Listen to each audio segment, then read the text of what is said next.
Yeah, I did this. I'm Kamala Harris, by the way. Guys, I did this. I'm Kamala Harris. I've been working with Kamala Harris. I'm Doug. I'm both of them. I have actually been campaigning with Kamala Harris. I'm the one. I'm sorry. I'm the one who sent Richie Torres to Michigan. I'm the one who told the campaign to send Bill Clinton to Michigan to be like, Judea and Samaria is goated. And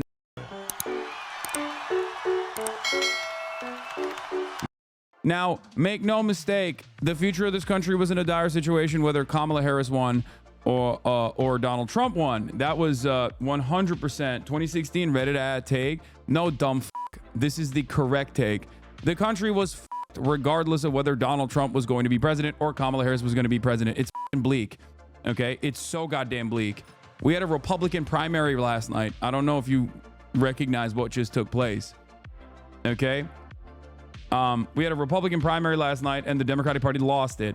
And we're going to be talking about all of that. We're going to talk about how right I was about so many of the fucking issues that everybody was telling me I was on fucking cope watch, or I was wrong. I'm so wrong. I'm so wrong. Kamala Harris is brilliant. Kamala Harris is brilliant. There's a brilliant method to the madness. You just don't understand it. You don't have the same internal polls. And it's not just like people that were in this community that were telling me this every now and then, but there was also so many goddamn people that were in my even like personal life that was telling me this shit. Made me feel like I'm going crazy. And it was very frustrating. Anyway, stop the steal. Friend of the show, Ested, nailed it. I am going to hopefully have our buddy Ested on. We'll see. I mean, I reached out to him. I was like, listen, I hate that we find each other like this, you know? I hate that we find ourselves in this moment, but Ested and I had these conversations. Ested Hernan is a New York Times reporter. He is on the Daily today, absolutely blistering the Democratic Party and talking about Donald Trump. Now, I need you to understand. I need you to understand something, okay? Friend of the show is Ested Hernan, and I had these conversations so many times, okay? So many times. So hopefully, what your most famous VOD watcher vindicated again? If someone is publicly endorsing a political figure, that doesn't even mean they're gonna vote for them. Azealia Banks reveals she decided to vote for Donald Trump despite previously stating she would vote for Kamala Harris. Lamau, I lied. I voted for Trump yesterday. That's hilarious. That is hilarious. All of the demographic shifts we're going to be looking into as well. But in any case, ladies and gentlemen, boys, girls, MBs, we have a lot to talk about, okay? We have a lot to talk about today. That's why I blasted off already. But here, one thing to say, in terms of personal news, all I'm going to say is this. I went to bed last night at 2, okay? I went to bed last night at 2 a.m. I woke up at 6 a.m. I had a conversation with my family, as I always do in the morning, okay? And then I went and I worked out, okay? I went and I worked out at the gym. Why did I do that? Because life goes on, all right? It does not matter. You just have to keep staying. You have to stay on message. You have to stay with your rigid life and work-life balance. You have to still feel human. You know what I mean? It doesn't matter. It doesn't matter that Donald Trump's the president. Like, again, it's going to suck. It is what it is. You just have to still focus on your own life. You have to still focus on improving yourself. Okay. First and foremost, you need to focus on yourself and ensure that you're healthy. And no matter what, before people say, it's because you're a white man and it doesn't matter, or whatever the you want to say about that, it does matter. Okay. It will be beneficial for you regardless. It will be beneficial for you to continue doing these things, continue improving yourself. You'll become a better person. You'll become a more confident person, and it will allow you to have some semblance of stability. Okay? Very important. Why? Why is this very important? It's because over this past year, okay, I have talked extensively about the dire situation that's happening in Gaza, the dire situation that's happening in the United States of America, that America unfortunately is staring down the barrel of something nefarious, regardless of whether Kamala Harris won or if Donald Trump won. Obviously, the situation is much worse when Donald Trump is winning than Kamala Harris winning, but it's bad regardless, right? And a lot of that stuff, and especially like how vitriolic the online discourse has gotten, should normally cause me to possibly kill myself, okay? But I am mentally in a healthier place and a happier place than I've ever been. And I think part of that is because I work out. It's because I work out every day. I have set goals for myself, and I have achieved certain goals that I've set for myself. And I think that is really significant in helping me maintain some semblance of control over my life. I posted this the other day before the election. I said, vanity stuff aside, working out and becoming physically fit has truly improved my mental health in spite of the insane levels of vitriol online. It's something I have control over, and achieving these goals has restored my confidence. I hope this inspires others to work out as well. And that is the truth, because when so many things are happening in the world that are completely outside of your control, you have to focus on things that are within your control. This is one of those things, right? And it has massively beneficial, it has massive benefits for your mental health, okay? It's you will feel better. It's something that I truly think will be helpful for every single one of you. So it's something that you got to work on, you know? That's one aspect of it. It doesn't have to be just working out, for the record. You can learn a different language or something. You know what I mean? You can learn to become a puzzle master. I don't know. But in times like this, I think it's very important to remember that. It's very important to remember that, you know, there is a world outside of politics, even though politics can get ugly, even though politics will be massively consequential in you know, your own personal development, your own personal life. Like, nobody wants to think about a goddamn government stooge coming in and disrupting a medical procedure that you normally had the freedom to be able to get. And now you can't because a bunch of the dumbest people got together and decided, yeah, that. You shouldn't get that. I want to control what you do to your own body. That's devastating, and I totally understand that. But in spite of all of that, like I said, it's good to rely on one another in times like this. It's good to rely on your community in times like this, and it's good to rely on yourself in times like this. Okay, that's it. If you want to be a puzzle master, go see the #1 puzzle fan HasanAbi hit. I just love puzzles. Yeah, I'm not like a big puzzle boy. I'm just saying that, like, there's a thing out there for you. There is a thing out there for you, and I hope you can find it, and I hope you can pursue it, and I hope that in the process of pursuing said thing, no matter what it is, you will feel a sense of control over your own life. I think that's what the major problem here is. A lot of people look to the situation at hand and recognize how helpless they are, recognize how powerless they are, and basically think, what the fuck is going to happen? This is a dire situation. I've had so many Trump supporters reach out to me in the last 24 hours to be like, so what's up with this Trump guy? Why is everybody saying he's so fucking aggro? Like, can you...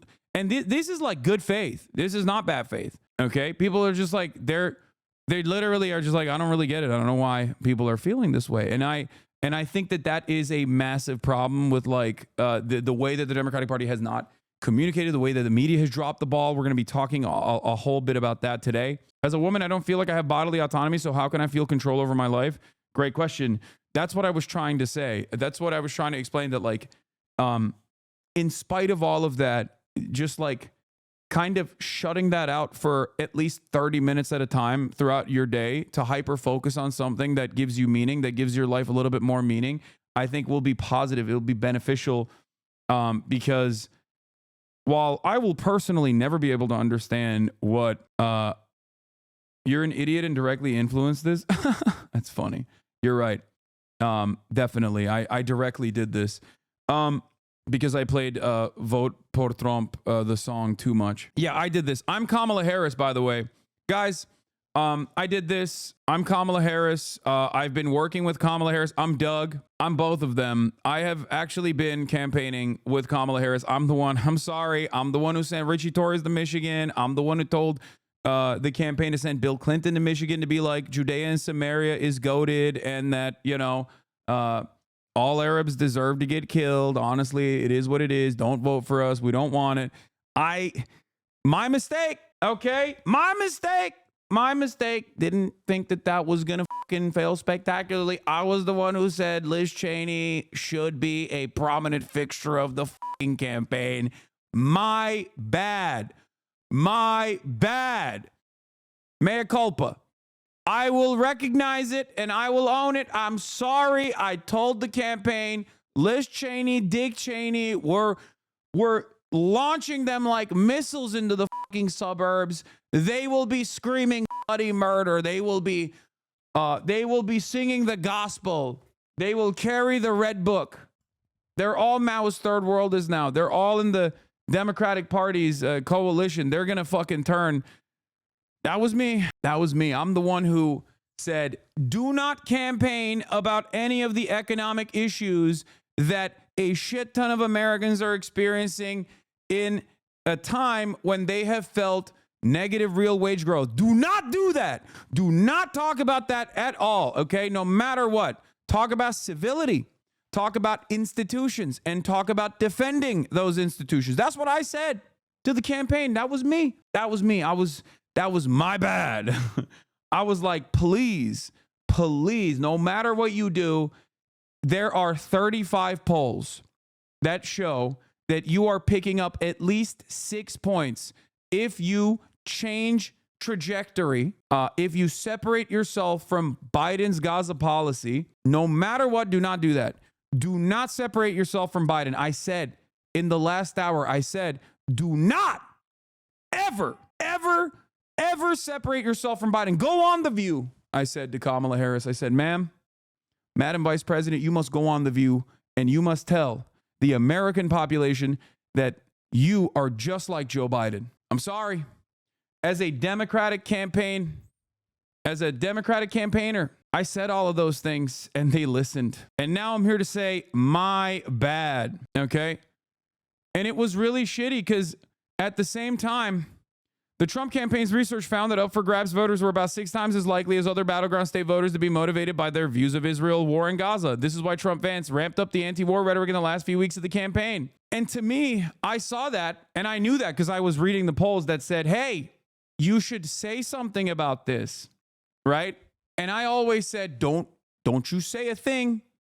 Don't you say a damn thing about this because that's bad. If you say a damn thing about Israel-Palestine that communicates that you understand the victims, the humanity of the victims in this circumstance, an objectively unpopular policy that the Biden administration has continued along with, despite the fact that 80% of Democrats, 70% of independents, and 54% of Republicans wanted a ceasefire. I told the campaign, don't do that. Lean in to the right-wing reactionary government of Benjamin Netanyahu. Lean into that. Bear hug him. Give him another $8 billion. Do that. That's what I said. It's my bad. I said, send John Fetterman over to fucking Joe Rogan. Do that.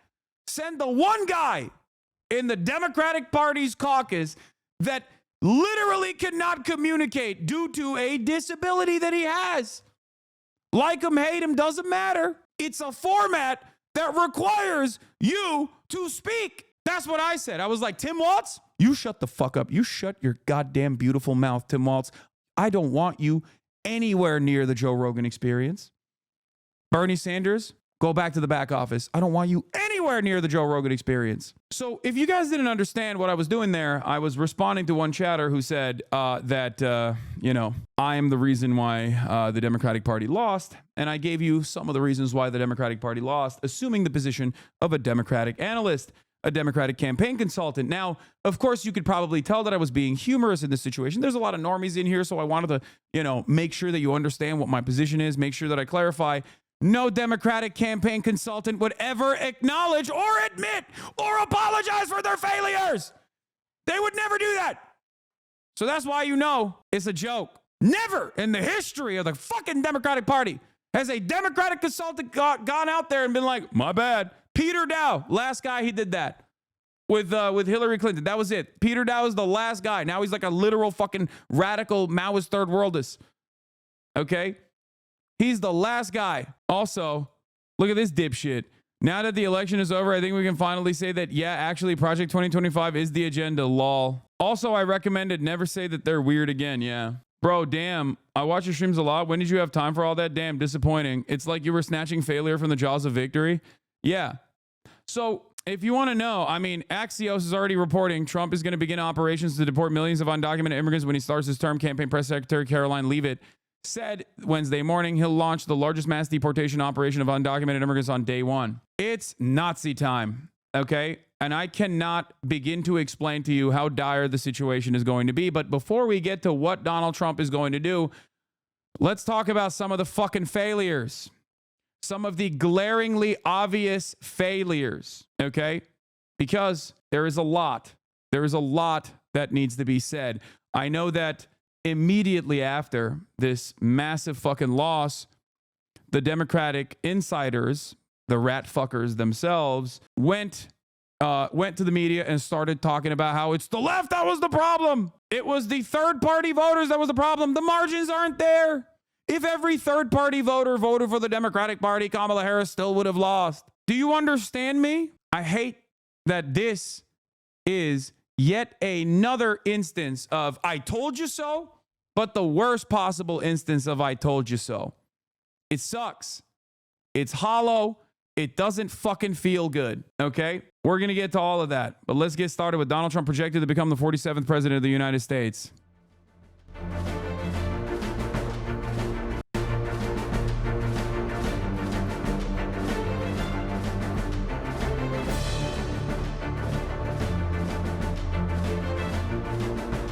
This will truly be the golden age of America. That's what we have to have. This is a magnificent victory for the American people that will allow us to make America great again. Oh, we welcome you to a special... And hold on, you say you thought Harris would win the night before?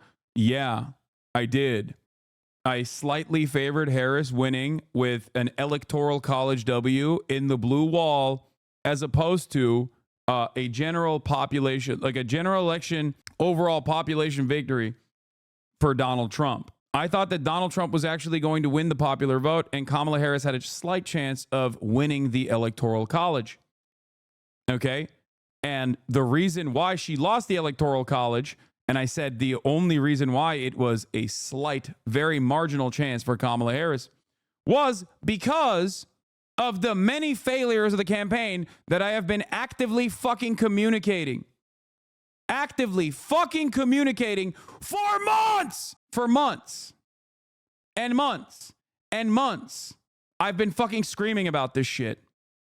And so have many others. But ultimately, everyone came in here and chirped and chirped and chirped and chirped and chirped and chirped and said, no, you don't understand. The ground game is great. Ground game is great.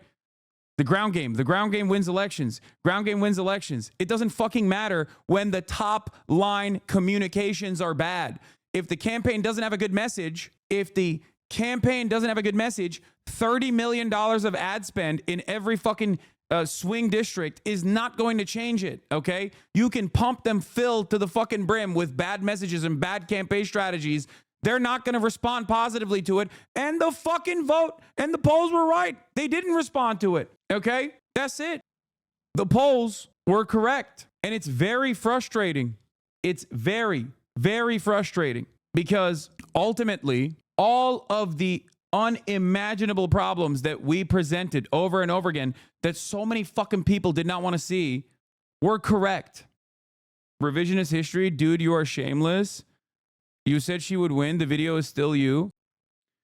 Chatters, please, I beg you, look at this, okay? Look at this. What the hell is Kamala doing with Ested Herndon of the New York Times, okay? Is Kamala Harris's strategy all wrong? Are Democrats throwing this election? Does Kamala Harris still have a chance? Kamala Harris is wild for doing this podcast for months and months and months, both on the Pod Johns podcast, both on Newsweek and numerous articles.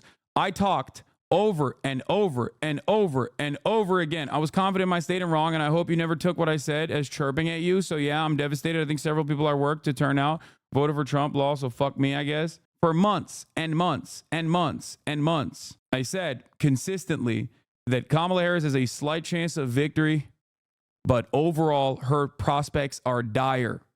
I said over and over again that the reason why this race is even close, despite Trump's campaign being overall awful, which it is, and many people are going to tell you it was brilliant. Many people are going to tell you Trump was fucking brilliant. He did a fantastic job. He did not. He did not do a fantastic fucking job. Okay? He didn't. Donald Trump lost votes from 2020. Kamala Harris lost a fuck ton more votes from 2020.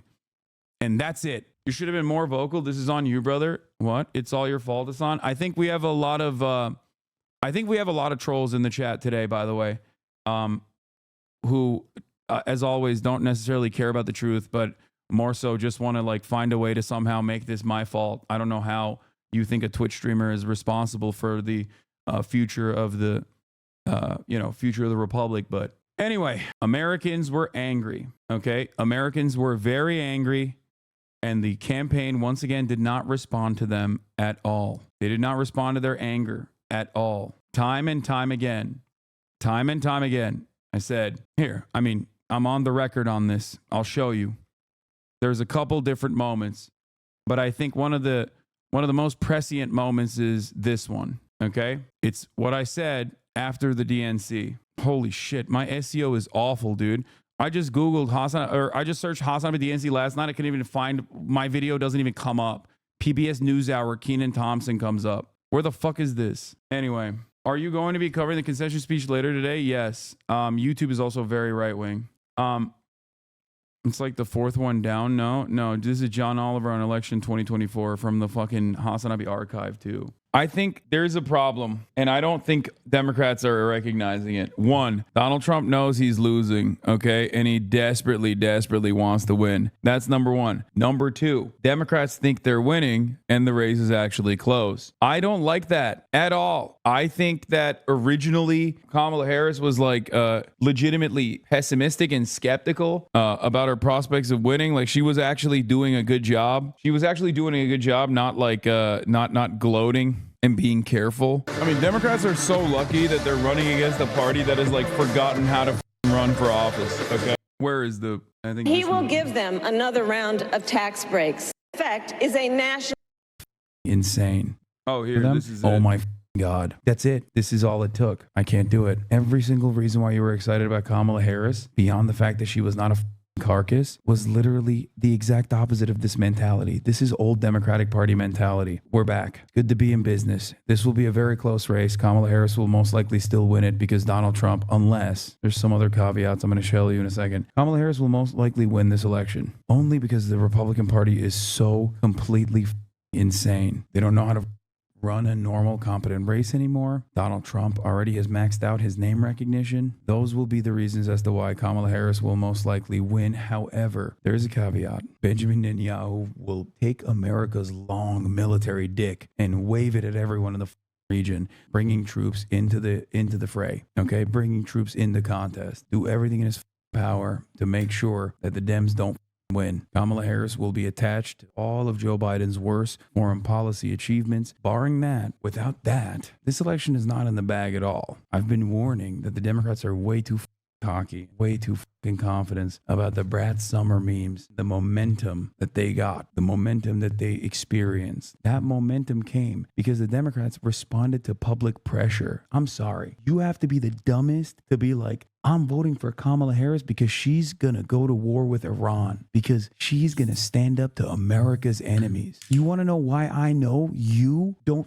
think that that's a good speech? Because you're coping in the chat saying, well, it's not for me. Maybe it's for some other person. Maybe it's for the Trump guys that want to drop Trump, but just like need that extra oomph. Are you saying this was a 1 out of 10 absolute train wreck in your opinion? No, of course it's not a 1 out of 10. My expectation coming into this speech was to see what Kamala Harris talks about when she's like the joy candidate. She's gonna bring hope and change and joy. She had the opportunity to run a 2008 Obama. That's what I was expecting. Even if it was fake, my expectation at the very least was that the couple moves that they made, they were going to lead into a progressive messaging campaign. I'm sorry. The Democratic president should never, ever say we're going to have the most lethal army, the most lethal military in the world. You're supposed to be the counterbalance to fascist, jingoistic sentiment. You're supposed to at least aesthetically present yourself as the peaceful candidate, as the peaceful party. She went up there and went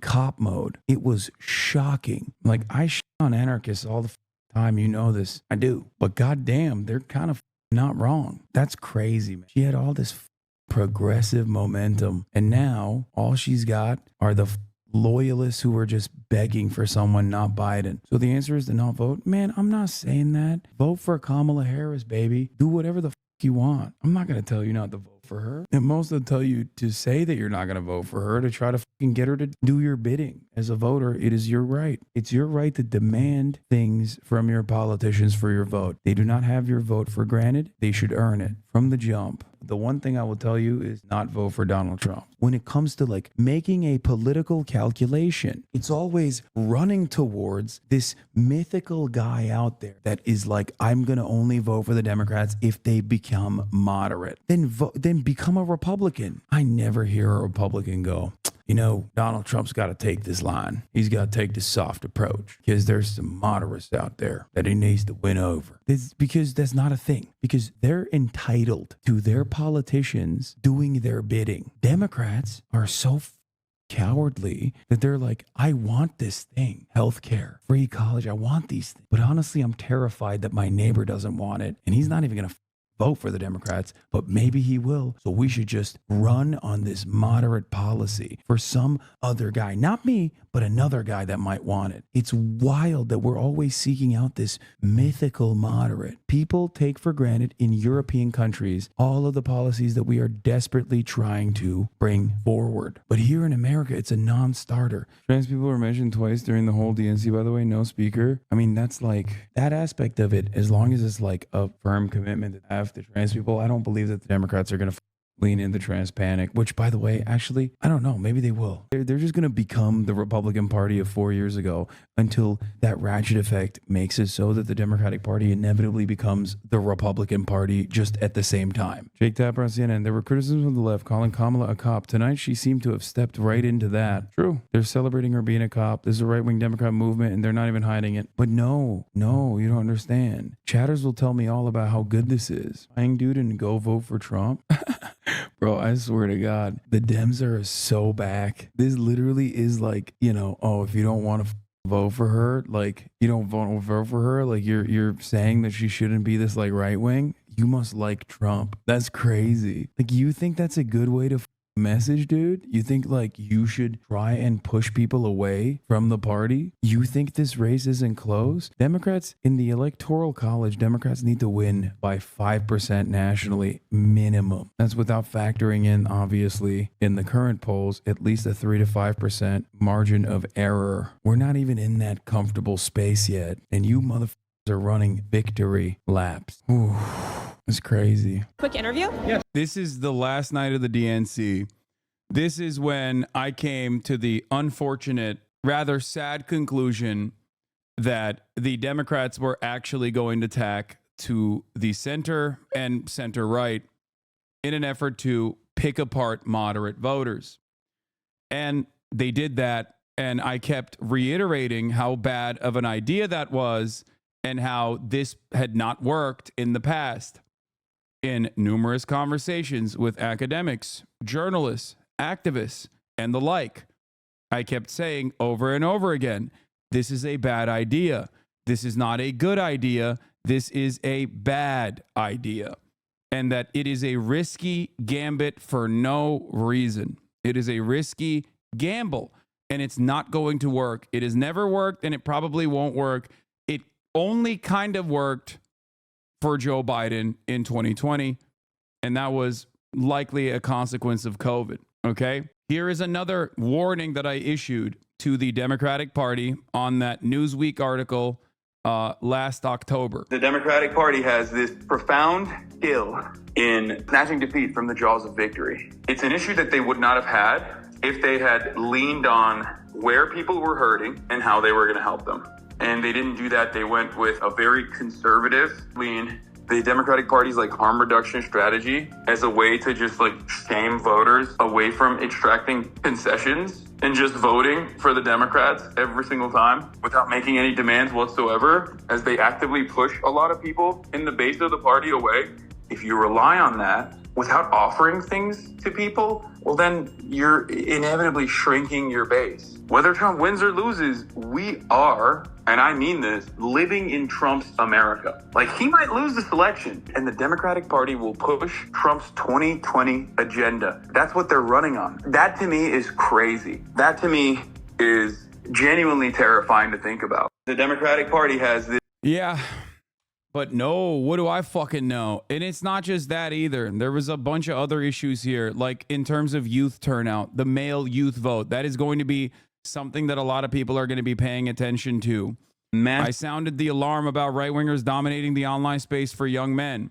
47% of the 18 to 29-year-old men voted for Donald Trump this election cycle. The amount of right-wing radicalization that has been occurring, especially in younger male spaces. Everything is completely dominated by right-wing politics. If you're a dude under the age of 30 and you have any hobbies whatsoever, whether it's playing video games, whether it's working out, whether it's, I don't know, listening to like a history podcast or whatever, every single facet of that is just completely dominated by center-right to, I wouldn't say far-right in the same way that it was back in like the 2016 era at the end of like Obama's administration, but like definitely center-right to Trumpian right, like openly Trump right, not like genuinely neo-Nazi. Go back and re-examine the conversation I had with the Pod Johns. The Pod Johns are the most like permissible left-leaning people that you can have within the orbit of the Democratic Party versus someone who is completely outside of the influence, outside of the sphere of the Democratic Party. Compare that conversation, compare the notes, compare the warnings that I issued to the Pod Johns on the Crooked Media podcast that I was on, okay? And you will understand why we failed. You will understand why the Democratic Party failed. You will understand what the Democratic Party has to do. They will not do it because obviously they are beholden to the same corporate benefactors. They are still beholden to the same corporate masters, just as the Republican Party is. But the Republican Party gets away with being cruel. The Democratic Party still has to maintain the veneer that they are progressive, that they're supposed to be a counterbalance, that they're supposed to be a counterweight to the Republican creep towards fascism. Okay? That part is quieted down a little bit, but like they're like 90% of the way there for the most part. And that's it. Everything that they see is right-wing sentiment being expressed by individuals that they find charismatic, thought leaders, influencers that they subscribe to. And I think that that is some of the reason why you see this movement. The bro vote came through for Trump, 49 to 47. Yeah, 49% to 47%. Okay? I don't think people understand what this looks like. I don't think people understand what the future prospects look like for the Democratic Party, what the future looks like for this country. Meanwhile, on MSNBC, the progressive era has to end if the Democrats want to win again. They are tacking right again. It does not matter for them. They literally, as I told you, also correctly, they do not give a shit. They do not care. They do not care about this defeat. They're using this to say, we didn't go far right enough. It's a 30-point shift to the right. Facts don't matter anymore. There's a whole generation of young people influenced by disinformation, fed by influencers who are primarily right-wing. Other than you, there are no examples of relatable masculinity on the left for young people under 30. Yes, I am going to continue doing what I'm doing, and I'm going to continue getting fucking mercilessly shitted on by those fucking psychopathic demons on the right that are capturing the attention of young men in general. It doesn't matter, though. This is not like simply a cultural war that you can win with. This is not a cultural war that you can fucking win just by doing podcasts. That's not, you can't do that. You have to still have a solid defense mechanism at the top that aligns with the interests of people like myself. Okay? If the Democratic Party still is running around being like, everything is fine, actually. I mean, oh my God, just vote for us. The institutions, we got to defend the institutions. While everyone is like, I don't give a fuck about the institutions, man. The price of bread is too high. The price of eggs is too fucking high. Fuck you. I don't give a shit about your stupid fucking civility. I want to blow it up is their mentality. You can't reach to them. You can't reach out to them. You can't fucking communicate to them. There is a lot of ground to make up. The biggest lesson of 2024 campaign ads don't matter. Studies agree, but the media space does. The right has content mills churning out brain dead slop. They're popular. They work. Dem should plow through their massive wars in the progressive and liberal media. No, that's not the only problem here. That's not the only issue. It's not just that, like, they're not giving me enough money so I can fucking dominate the podcast circuit or whatever. If their solution is to unleash 1 million Harry Hasans into the fucking suburbs, they're still going to lose. They have to address the material harms that people are fucking experiencing. If they don't do that, it doesn't matter. You can have every single TikTok twink out there running the fucking gamut, talking about owning people in the marketplace of fucking ideas. It doesn't matter. It doesn't matter. It's not just about dominating the fucking communications field, okay? It's not just that. And I like some of those guys, okay? But that's not the major issue. You cannot have a party that is ideologically committed to third way neoliberalism, constantly tacking to the fucking center right, constantly trying to re-triangulate as the Republican Party pulls the entire fucking country towards fascism. You can't do that. Because if one party's saying, we're going to do concentration camps, we want to fucking kill migrants, and the other party's like, no, actually, we want to kill the migrants, but like in a gay way, people are going to be like, okay, I'm going to go with the migrant murder party instead. They've been there for years and years. I trust them.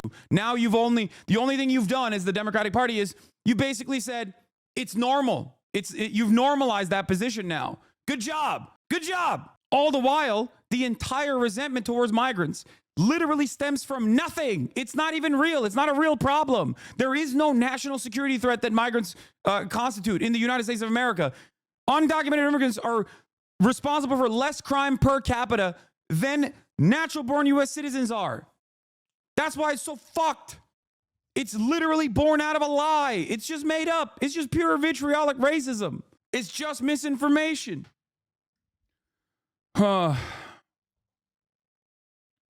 What is this? Atlanta Journal-Constitution update. Several of the migrants I've been speaking with say they would have voted for Trump themselves. Most of the folks who crossed the border illegally in the last 2 to 3 years, they don't believe Trump will deport them because they are here to work and are not criminals. That's the other aspect of this. How many times have I described to you, Americans don't know. They don't understand what the impact of policy is going to look like. They don't know until it fucking happens. Look at Roe v. Wade. Look at Roe v. Wade. Has a chance of defeating Joe Biden. I think Trump has a chance of defeating Joe Biden. But worse than that, even if Joe Biden wins, I think we go back to business as usual politics here in America. And next time around, it's not going to be Donald Trump. It's actually going to be an ideologically minded fascist, not a proto-fascist who kind of succeeded somehow and fooled Americans for long enough to get into a position of power, but an actual terrifying leader. Oh, my goodness. I think Trump. Oh, my goodness. Well, I was wrong. It was Donald Trump, at least on that front. But it's Donald Trump who is the fascist. Go back long enough, you will find me accurately telling you exactly what the fuck's going to happen. But do they not understand that you don't have close enough influence to sway the entire election? No, this is not about me. Like, the people that come in here and say you're responsible for this electoral defeat are just like fucking delusional losers that are looking to place the finger of blame at anyone but the Democratic Party for some fucking weird reason, okay? Staggering class realignment / shift in working class from Jeff Stein at Washington Post. Harris lost despite major shift of affluent voters her way. She, literally what I said about her hemorrhaging the base while simultaneously desperately trying to grab on to as many suburban Hitlerites as possible, happened. That's it. The base fell out. The bottom fell. That's what happens when you fucking run around and go, I'm small business. I'm a small business. I love transnational gangs and prosecuting them. I love prosecuting small transnational gangs as a business. What am I going to do for the economy? Oh, don't worry. $50,000 in tax cuts if you want to start a startup. It's like, what are you doing? What are you doing? Talk about how you are going to unleash Lena Khan on fucking price gougers. Talk about how you're going to make the grocery stores scream bloody murder for the crime of price gouging. That's what people wanted. That's what they wanted. Yeah. This is the chart. She spent months courting Republican endorsements, writing the 2016 Clinton strategy to certain defeat. They risked it all to build a centrist party of suburbanites and college kids and lost. It's time to move on, but I don't think the Dems will move with us. Registered Republicans, shockingly, voted for Republicans. Kamala Harris saw Nikki Haley absolutely get demolished in the Republican primary and said, that's what I'm going to do. I'm going to be Nikki Haley, but with a D next to my name. 400,000 likes, by the way. This is not Kamala's fault. She worked her ass off to a beautiful campaign with 100 days she had. She's arguably the most qualified U.S. presidential candidate ever with prior experience in all three branches of the government. Americans simply voted against their best interest. Like, I don't disagree with some of the fucking sentiment here, except for the major one, which is, yes, it is her fault. It is always the fault of the campaign. She had $1 billion. She had $1 billion. And she lit it on fire. Shut the fuck up. What do you need? $2 billion? You want $3 billion? The fuck are these people talking about? Yeah, I don't want to say I told you so, but this run to the moderates looks like a spectacular failure. Lethal military, muscular border policy, and parading Liz Cheney didn't swing votes in Dems' favor and only worked to normalize Republican positions. And the bottom fell out. This kind of narrative needs to be crushed to death. It's neoliberalism all the way down. Neoliberalism must die for the Democratic Party to live. Yeah, the issue is the Republicans and the Democrats are both doing that, but the Republicans are at least communicating a fucking right-wing populist sentiment, and populism works. When you do not trust the institutions, you want someone who has a chance of defeating Joe Biden. At least fucking lies. You know what I mean? At least lies to you. And let me tell you, a lot of people are going to talk about mass deportations because that was the signature policy for the Trump campaign. They're going to say, how the fuck are undocumented migrants down for the mass deportation stuff? Like, it doesn't make sense. They must be stupid. They must be stupid as fuck. How the fuck is everybody down for undocumented migrants being mass deported? Okay. Adam Kinzinger tried to dunk you on this bullshit. How to guarantee a loss in 2028. That's amazing.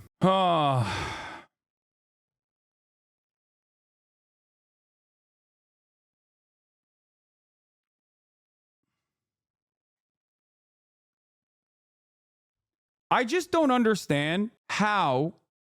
Does he mean the strategy you're talking about is how to lose, or is he a dipshit?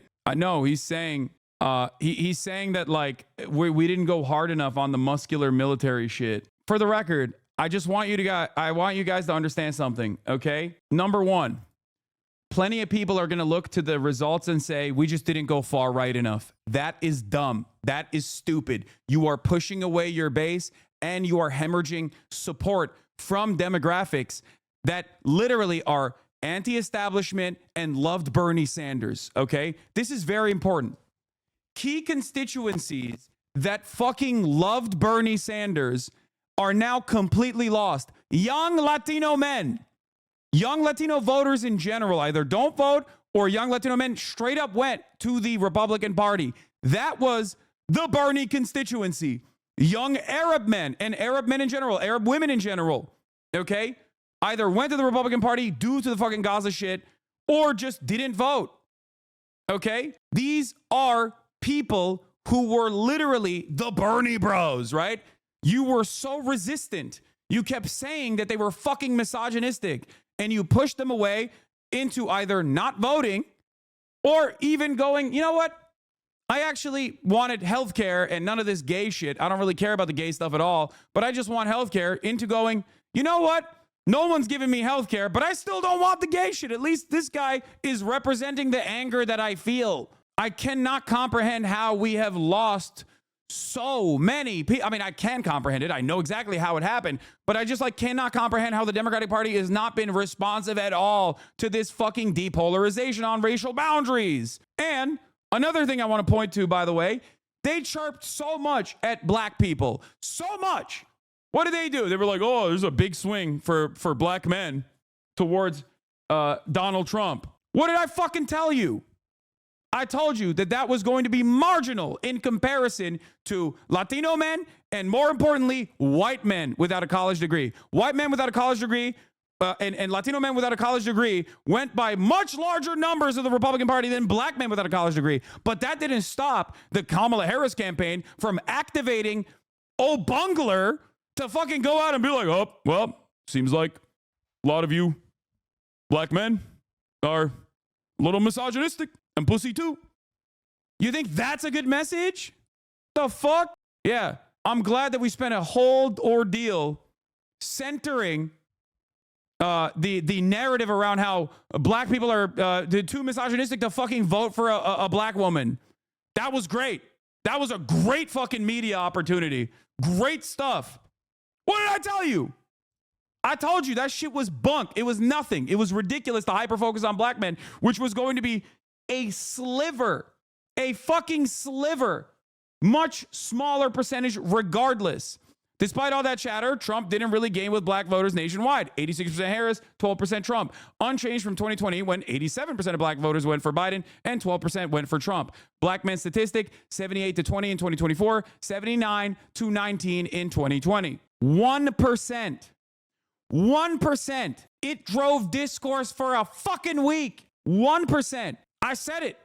I told you. I fucking told you this shit was bunk. It was bullshit. It was just a permission structure for white liberals to just shit on black people again. Okay? And that's precisely what the fuck happened. For no reason.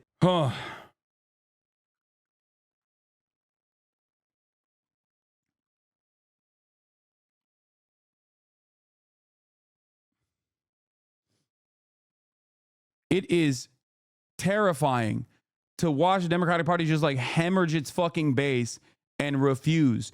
Make no mistake, they are the idealists. Okay? They are the idealists. Okay? The liberals at the tippy top of the Democratic Party are ideologically committed to a dead movement. Neoliberalism has failed. Tacking to the right over and over again has failed. And yet, win or lose, they go, we just got to go to the right. We just got to get more racist. No lessons learned whatsoever. It does not matter to them. That is why they ran a dogshit fucking campaign, in spite all signs pointing to major flaws. How many times did I show you 30 plus polls that were conducted on separating Kamala Harris from Joe Biden on Gaza and how beneficial that would be? The margin of enthusiasm would make up for the percentage point of loss that Kamala Harris had in every single swing state, every single one, just on that issue alone. You lost 0 voters if you changed trajectory on Gaza, and you only stood to gain voters if you change trajectory, even on the communications front. It would have been a hard thing to explain to people that you were going to be different than your administration that you're a part of. Okay? It's not being a single issue voter. There are plenty of people who are single issue voters, however, on this matter. Dear White Staffers is calling for campaign workers to leak the mismanagement. Like, your ground game does not matter if the top line communication is bunk. Okay? You cannot outflank the campaign. You can't knocking and be like, no, Kamala Harris is for Medicare for all. When you're door knocking, you can't turn around and just like lie to people about what the campaign actually represents. If the campaign is saying, these are our talking points, if the campaign is saying, we are going to be the civility party, we're going to be the defenders of the institutions, and that's your like overall communication to voters, that's the thing that you are presenting to voters as the reason for why they must vote for you, okay? People are not going to touch that. And last but not least, of course, one of the biggest problems was Joseph Robinette Brandon. Prem Tucker is completely right. Why vote for a diet Republican when you can vote for the real thing? Do you think it's just the Palestine situation? From what I heard, is the suburban white men that didn't show up? No, it's not just the Palestine situation. That's just another glaringly obvious flaw from the campaign that shows me and everyone else that's paying close attention that they didn't have the votes to lose, and yet they were acting like it was fine, that they could win without them, that they could win without these votes. Here's the poll on the matter, okay? In Pennsylvania, 34% of respondents said they would be more likely to vote for the Democratic nominee if the nominee vowed to withhold weapons to Israel. compared to 7% who said they would be less likely. The rest said it would make no difference. In Arizona, 35% said they'd be more likely, while 5% said they'd be less likely. And in Georgia, 39% said they'd be more likely, also compared to 5% would be less likely. Now, this doesn't mean that like 34% of people that responded that they would be more likely to vote for the Democratic Party weren't going to vote, and now they are definitely voting. That doesn't mean that at all. But in those massive fucking margins, you have to recognize that there is at least a 5 to 6% swing in your direction because the war is deeply unpopular by Americans. And it's not the only poll. There was like 30 plus issue polls that showed this reality. 30 fucking plus. Emma retweeted this. My takeaway from the results, it looks like America has shifted right a lot. Some of this has to do with the frustrations over inflation, sure, but I think there's more here. Democrats have been running campaigns the old-fashioned way, and I think we acknowledge that it's not cutting it. We raise money like crazy, mop the floor of Republicans and voter contact efforts, get out the vote operations and advertising. We also get way more major endorsements, but at the end of the day, it barely makes a difference. Most voters get their news through social media, and on social platforms, we were getting washed. Since 2015, Republicans have been building up their infrastructure to control the airwaves, and right now they do. Their content gets more impressive. Impressions on nearly every platform. That's true. All of this stuff is true. I've been saying this. I've been ringing the alarm bells about this shit too. But you have to remember, it's not that the country is moving to the right. Please make no mistake. Okay. On every single issue poll, Central Committee, thank you for the raid. Hope you had a good stream, brother. On every single issue poll, every single one, when faced with two options, mass deportation or mass amnesty wins. It's got majority approval. So why is the Democratic Party not showing that? People say trans panic stuff is really, really good. The anti-trans messaging is really successful. It's a massive banger, okay? It's a really good way to campaign. 64% of the population think trans people are being discriminated against unfairly. It is not like... It is what you see in the media. What you see in the media and what is represented in the media is not the reality on the ground. That is precisely the reason why a faceless, lifeless ballot measure that, if communicated by Democrats, would be considered a radical one, like increasing the minimum wage to $15, passes in a state like fucking Missouri. That's it. Abortion protections are massively popular in states where Democrats lose by fucking 10 points. How? I thought America wasn't progressive. I thought they hated progress. How is that possible? Perhaps it is because the Democrats are so scared for pushing. If Trump wins, there'll be efforts to blame Russia interference or Harris or Biden, etc. That's all fair, but we need to be clear-eyed that a huge swath of America likes what Trump is selling, transphobia, mass deportation. That's what he ran on, and here we are. No, dude, no. And I'll tell you, I'll give you a reason for this, okay? I'll give you a reason for this. Here's what I mean.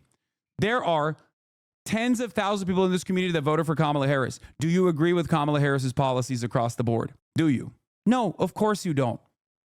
No, of course you fucking don't. And there are plenty of Republicans that either aren't paying attention or don't give a fuck about any of this shit either. And they just think, oh, he's going to fix the economy. And they're dumb enough to think that that is, going to happen with Donald Trump. That's it. The idea that like everyone is hyper tuned to every single part of the campaign's messaging. And that's what they're so excited to go out and vote for Donald Trump because they all want concentration camps at the border is fucking stupid. It literally does not track with reality. It does not track with the messaging polls on this. And you'll see it. When he starts the mass deportations, you'll see how angry people get. Because one, what do I always say? Americans don't understand the policies that they're either voting for or just don't think about it at all. They just don't know how bad it's going to be. And that is a flaw on the counter messaging side for the Democratic Party. They never once communicated that all this border shit was bunk, that it was all born out of right-wing panic, hysteria. You think it's an accident that every 2 years, whenever there's a fucking midterm or a general election, there's a caravan that comes out of nowhere? They pulled that ripcord over and over again. You know they're going to do it. Show me the clip, chat. You know the one I'm talking about. 2021, when Biden started going against the anti-immigrant rhetoric. I said this. I said that this was going to be a massively consequential problem for the Democratic Party. You know the one I'm talking about. All the way back in April 2021. One of you's got to have it. What is this? When historians look back at this election, they're going to see this moment as the one that solidified the victory for Trump. Yeah, radical progressive. According to Dems, Tlaib had nearly double what Harris had for voters in Dearborn. In Dearborn, Rashida Tlaib did nearly twice as well as Kamala Harris. Speaking of Rashida Tlaib, I'm going to be having her on the broadcast on Friday, I believe. Yeah, Harris says there's not much she'd have done differently than Biden over the last 4 years. What a fucking baffling concept. Where are my linkers at? Oh, here it is, Jules Verne. Thank you. Jules Verne. Oh, here it is. Here. Part of one of his early executive orders, Biden established a task force to locate and reunite migrant parents and children who remain separated. This wasn't the one I was looking for, but as of early April, the task force... The refugee cap is still at the same levels of the Trump administration. There's so much bullshit that the Democratic Party engages with when it comes to just like the continuation of white nativist reactionary points of view and reactionary white nativist policies, especially as it pertains to criminal justice and immigration. This is border crisis narrative is incredibly annoying from the media, by the way. They are March 15th going to cause the Democrats to behave in a totally, even in a more reactionary way than they were already going to behave. It is so incredibly manufactured. There's always been a crisis at the border. When there are humanitarian problems occurring at the border as a consequence of the conditions there, 120 degrees they have to traverse in the desert, all that sort of stuff. And then also the American government adding on to the cruelty with the way that they choose to deal with people that are crossing the border, that are seeking asylum. There is an extra crisis on the border. There's always a crisis on the border. It's never stopped. The problem is the way media covers it. You can either cover it like you do under the Trump administration, which is somewhat honestly, from a moral grandstand point of view, like an actual honest point of view, by saying this is really messed up, this is really horrible, the way that we are treating these people is absolutely ridiculous. Or you can treat it in a way where you look at the border and you say, there's a gigantic crisis happening in the border currently, and it's really bad because so many people are coming in. So many people are coming in. What are we going to do? Depending on who is in charge, we either deal with it from the point of view of reactionary garbage, claiming that this is a huge issue, not taking an actual stance on it, but just simply channeling the right-wing agitations as they have done. Just covering it as, many Americans are concerned that the border is turning into a pylon with hundreds of thousands of migrants coming in through the floodgates. Like, that's no different than what Fox News says. No different than what Fox News says. When MSNBC is saying it, or whenever, the Associated Press is covering it in that way, they're doing a disservice. If they truly have a left-wing point of view in the way that, so many imply, then they have to recognize that simply offering contentious coverage on a particular matter does not mean that you're doing honest coverage on the issue. So, all you fucking want, you can go, la, la, la, la, la, I don't care, they are all illegal. This was what happened in No Kids in Cages from February 24th, 2021. The Biden administration seems to be going back to some of their promises regarding immigration reform. Anyway, the point is, a lot of people will turn around and say, Hasan, hindsight is 2020. This is not hindsight. This is foresight. This is just sight. It's not hindsight. That's copium. If you say it's hindsight, you're wrong. There are plenty of people who saw this ahead of time, myself included. Okay? And the only reason why I was there correctly pointing to this, despite the fact that I'm not fucking Alan Lichtman, nor do I have goddamn keys, is because I understand how this shit works. I've been following politics for years and years and years and years. I look at messaging polls. I look at issue polls on the matter. They are conducted on a regular fucking basis. Okay? It's not about some bunk methodology. Just understand that Americans are of two different minds on the same issue always. American voters, the median voter, believes in a sea of contradictory opinions, okay, that are sometimes directly at odds with one another.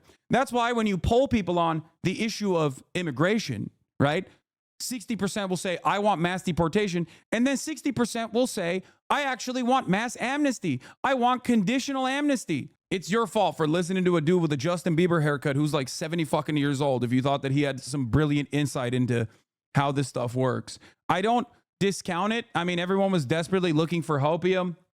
That's why a lot of more liberal commentators, more centrist commentators were popping off in the lead up, in the build up to this fucking election cycle.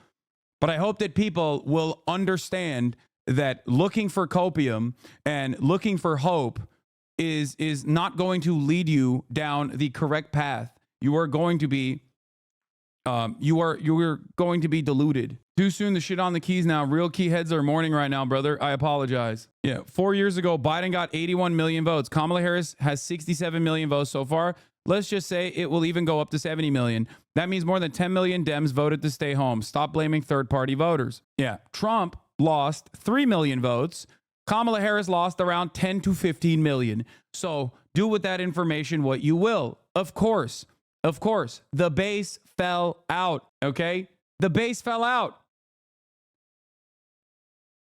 I think there was this very powerful ad, the Republican Jewish Coalition, that was all over the airwaves. A bunch of women sitting around, Jewish women, just saying, I can't stand him, but I felt like we were supporting Israel and we were stronger and it resonates with people. Nah, exile these people. Exile them. Ridicule them. I'm sorry. You should not be this comfortable. You cannot be this wrong and this comfortable at the same time.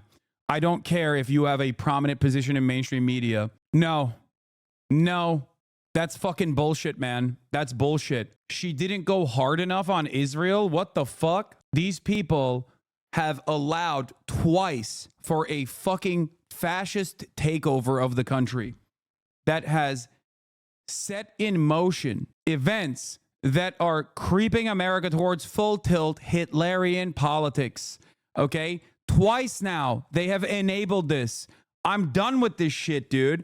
I'm fucking done with this shit. Holy fuck. Not a shred of evidence cited. These pundits probably aren't even aware that 61% of Americans across the board support an arms embargo on Israel, and that undecided voters in key swing states were 34 to 39% more likely to vote for Harris if she supported an embargo.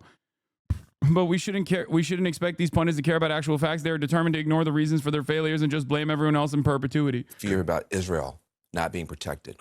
There was never a response from the campaign on that, which I thought was a big mistake. Amanda Berman from Zioness had to raise money, run her own ads trying to fight back alone. That didn't work. So, but listen, you tied her to the economy, you tied her to Biden, you tied her to weird, and it was not a good I agree with everything you're saying. I just didn't want to engage in the autopsy before before we've called the race and before she dropped out. But, you know, one thing on that, the answer on I can't think of anything offhand about where she would differ with Biden was disastrous, and there's no doubt about it. The question is what motivated it and whether she just felt she did not want to. Loyalty. I'm seeing a lot of blame for the far left. I really hope. I mean, look, the Democratic Party is never going to learn this lesson. I don't think that the media is going to present this as a viable alternative because they obviously still want to get fucking ad contracts to the tune of millions of dollars from these big businesses. Yes. But I really hope that there are normal human beings out there who recognize what is going on to simply say that this country has shifted to the right without making an accurate assessment, without looking at actual issue polls, okay?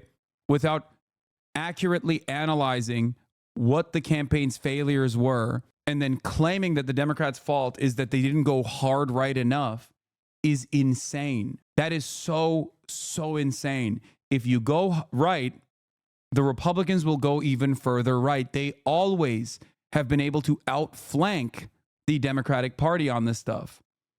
And the question still remains, even if that was a successful message that won the election for you, do you really think that this is a good idea? Now, obviously, it wasn't successful regardless, so we don't even have to entertain that hypothetical. But if you were to entertain that hypothetical, even for a brief moment, if Kamala Harris was able to say, I'm the real border person, I'm going to fucking kill all the migrants myself. Don't trust Donald Trump. He's not serious enough about killing migrants and deporting them. I'm the real migrant killer. Do you actually want the Democratic Party to be the migrant mutilator party? Is that the smart thing to do? Even if that was a successful message, is that the future that we want to build for the United States of America? This is shocking. Whether the country went right or whether the Dems just ignored the population and wasn't focused on the issues, the solution is the same: message better and offer voters something. Yes. What do you think of Brace Belden's theory that a lot of people lost their minds completely sometime around 2020? I agree. I really do. The idea that like Kamala Harris wasn't pro-Israel enough, and the notion that like Jewish American voters only care about Israel is so fucking idiotic. 79% of Jews voted for Kamala Harris. 79%. And Kamala Harris was incredibly committed to Israel.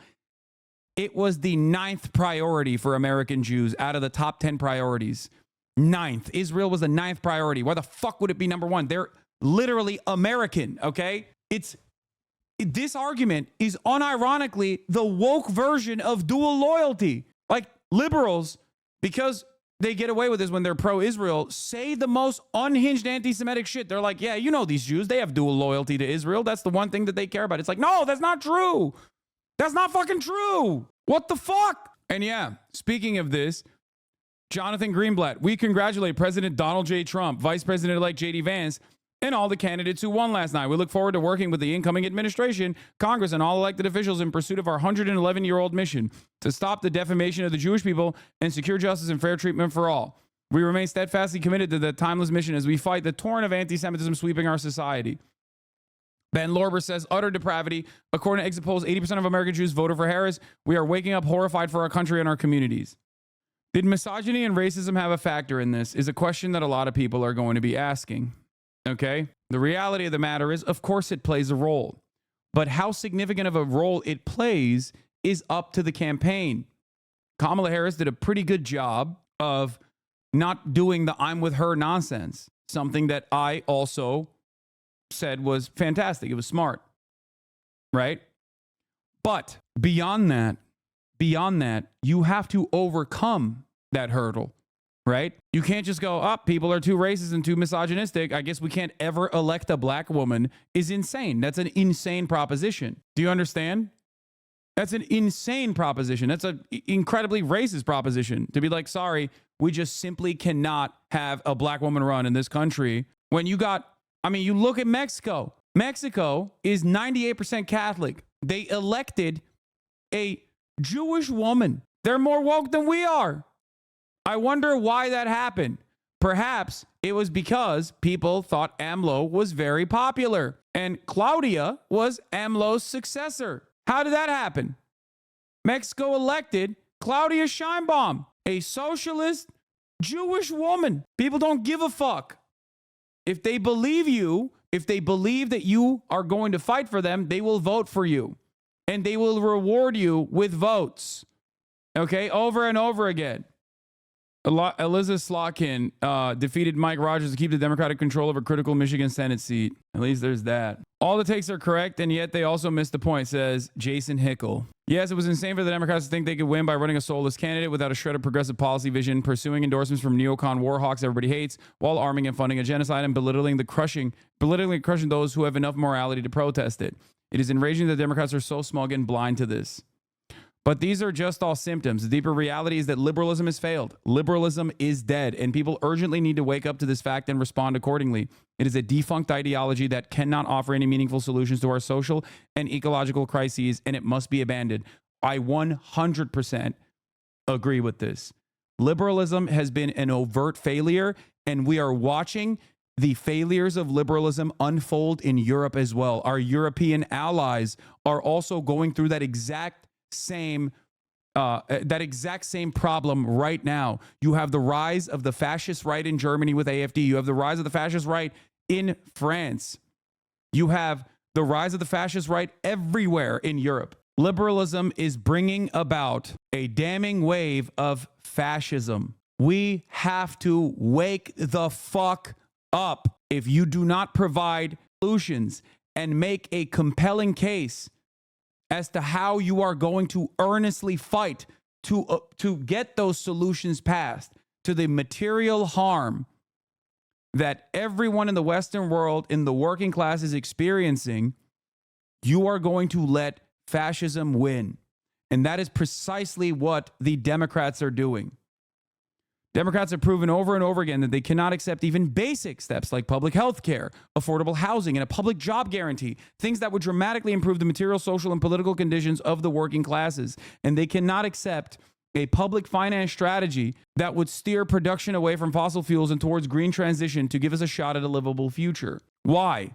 Because these things run against the objectives of capital accumulation. And for liberals, capital is sacrosanct. They will do whatever it takes to ensure elite accumulation. It is their only consistent commitment.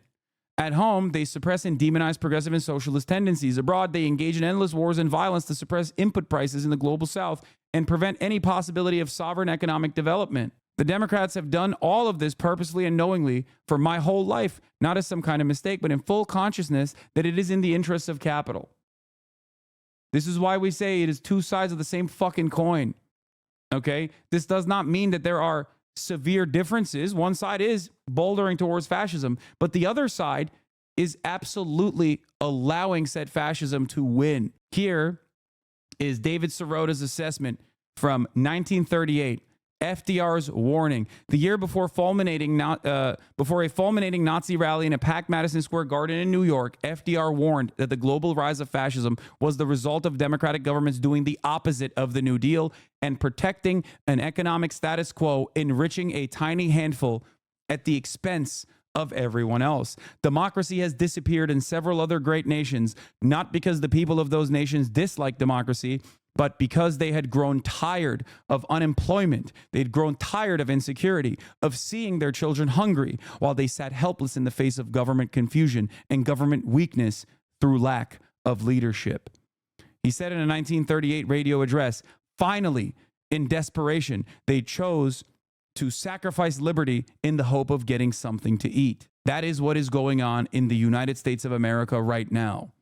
That is what is going on in every Western nation that has seen a major growth in fascist movements, a rise of the fascist right, people who are overtly, openly white nationalist. In times of economic turmoil, when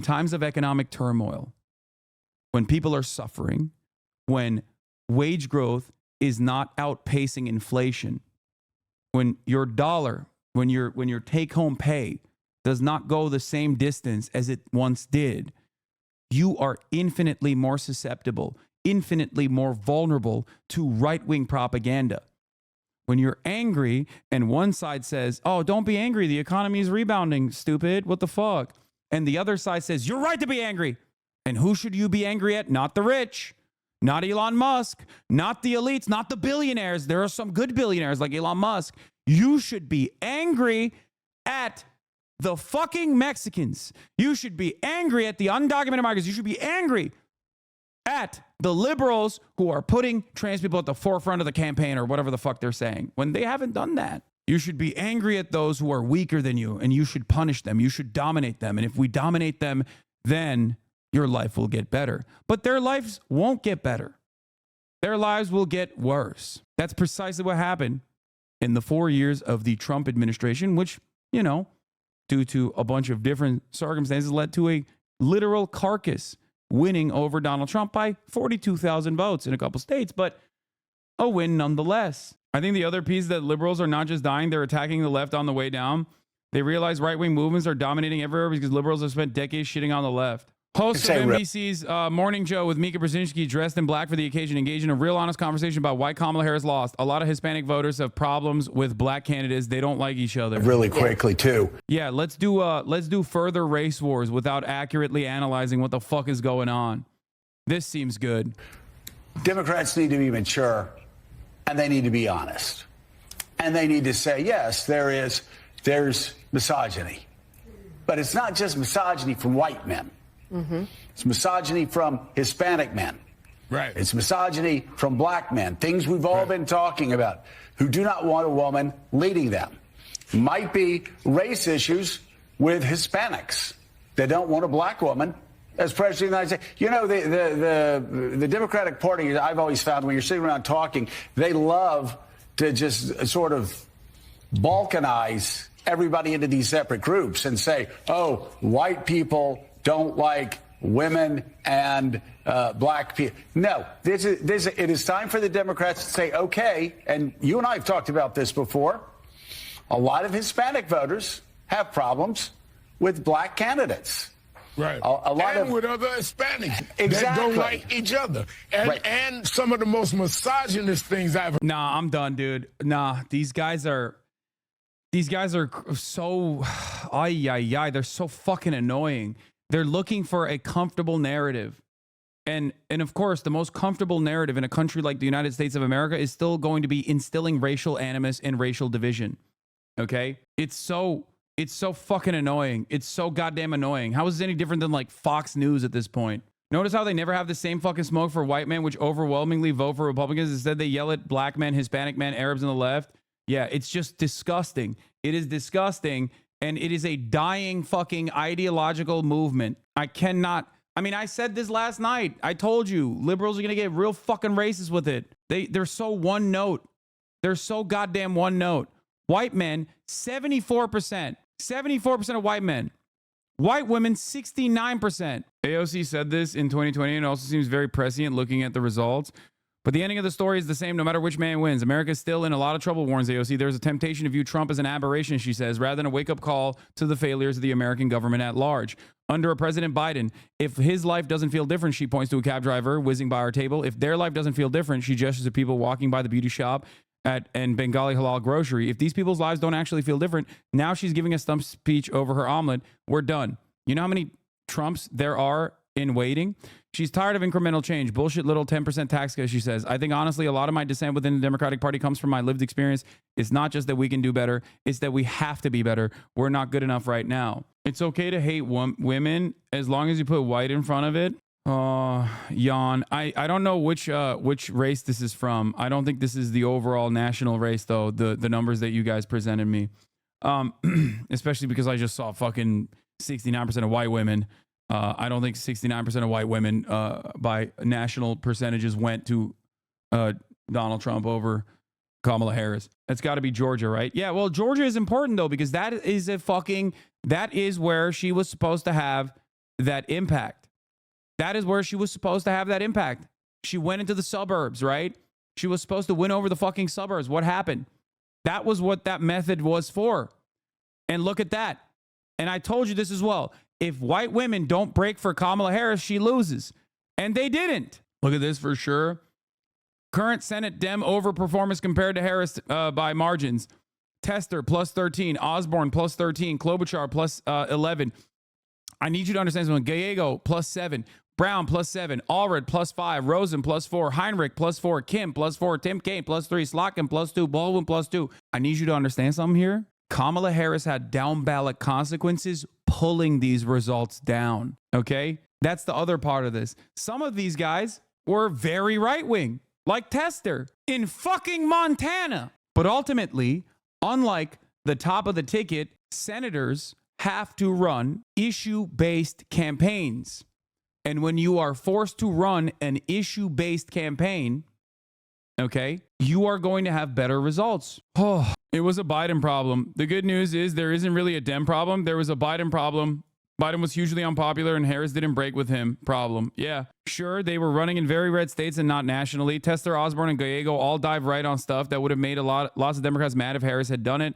Sure, they were running in very red states and not nationally. Conversely, Osborne dived left on economics, which Harris could have done. You cannot outrun the campaign.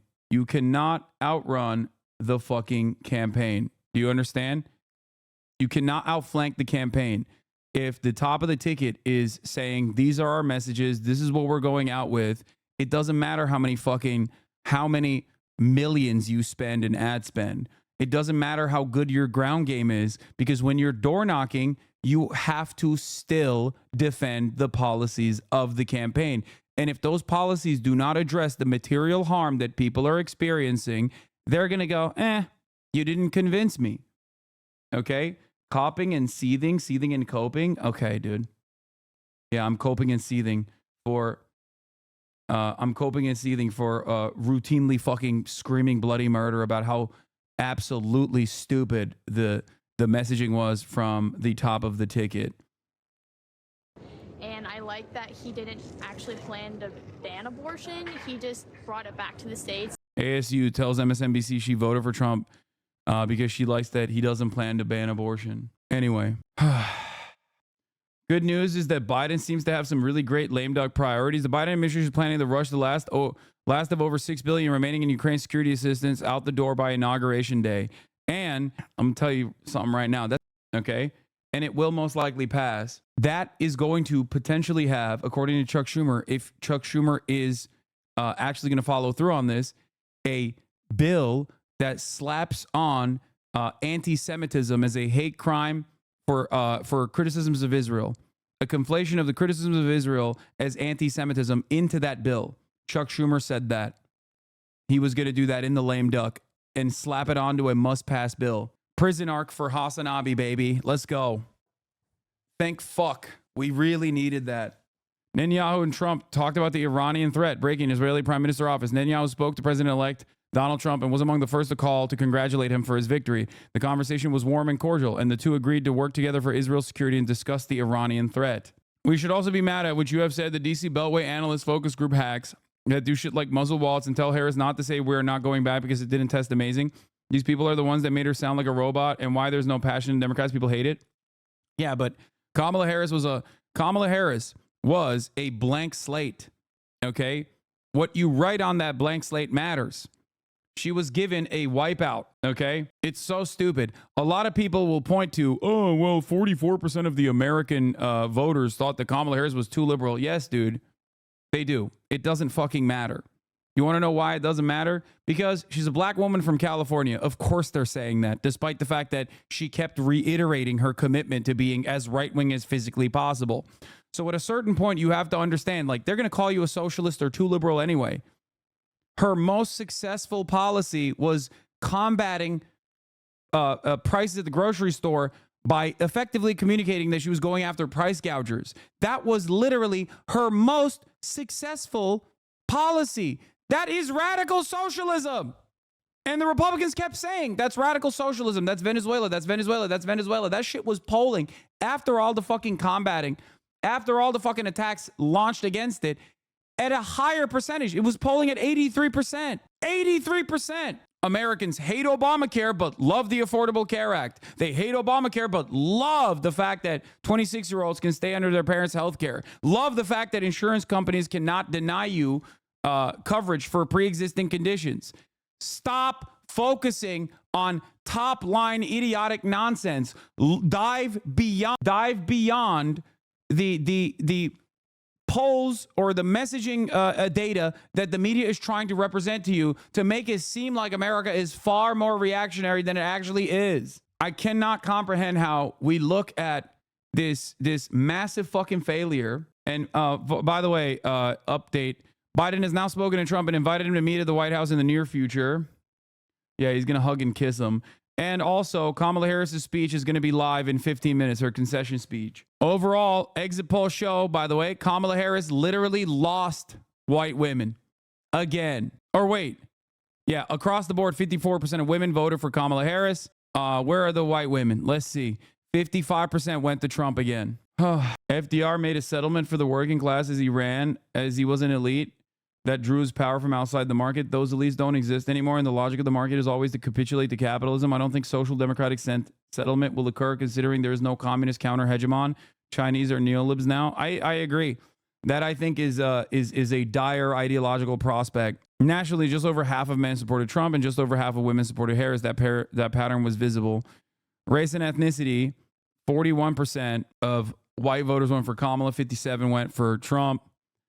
Nationally, roughly 1 in 10 voters were Hispanic, a similar share as in 2020, according to early network exit polling. Harris won slight majority of Hispanic voters nationally, significantly underperforming Joe Biden's 33-point margin in 2020. 33. Stop listening to these fucking idiots, okay? At a certain point, you will realize that these guys are just running on a reactionary slant. They're simple contrarians that have been far too invested in the fuck HasanAbi train for some weird reason I don't really understand. Oh, the fuck HasanAbi people are going to be more annoying now after Trump is in office? No. The most insufferable streamers cough. Mike from PA cough will be forced to acknowledge that Kamala was smart to pivot the center and aggressively target moderate Republicans. Guys, please. Yeah. He also owes our boy money, for the record. How much is it? Is Michael in here? Mike, are you in here? How much does he owe you? $1,500 now? What is it? How many times have you fucking owned this delusional guy? What's the total? In this thread, he shows all my correct analysis. Kamala winning means the worst people you know of will feel like complete shit. MAGA will be caught way off guard because they all think it'll be a Trump landslide. Elon will be forced to confront the fact that he simply can't buy his preferred outcome. Anti-electoral Twitter lefties will feel utterly irrelevant and powerless. People, please, you have no idea how much I need this. The most insufferable streamers, cough, Mike from PA cough, will be forced to acknowledge that Kamala was smart to pivot to the center and aggressively target moderate Republicans. Please. It turns out that Kamala Harris was lying when she said that Biden and Harris were working 24/7 for a ceasefire and hostage deal. Being a leftist is about being right, but too early for people to admit. October's surprise of a war with Iran could lose their election. Harris has completely fumbled by turning to the right and totally cratered her support among young people and black people. Pathetic and deserved. It's really amazing just how siloed pro-Kamala commentators are from the actual empirical data on polling error. The overwhelming evidence is that the downside risk in this election is in underestimating Trump in the actual vote. That fact is basically ignored. Here's my map as of today. I could be convinced that she holds Wisconsin, but it's irrelevant. Harris loses even with Wisconsin flipping blue. He was right, okay? He was right. And I find it really weird that these guys are so wrong and they're not even embarrassed to be wrong. Will we have a fair assessment? To be fair to him, today admitted that you were right. The top level data shows us something that seemed inevitable in hindsight. The country, like many others, blamed the incumbent party for inflation, and Kamala inherited that blame. I find myself disagreeing with Hasan a lot these days, but he's absolutely right that if the Democratic Party is going to chart a path in the 21st century, we need to figure out a way to compete in that space. Conservatives are dominating alternative media right now and have been for years. That is an issue that's not going away. It's beyond that. Okay? That is one aspect of this conversation. But if liberals only hyper-focus on like dominating fucking media and the podcast space, they will lose again because this problem is larger than that. Okay? Please.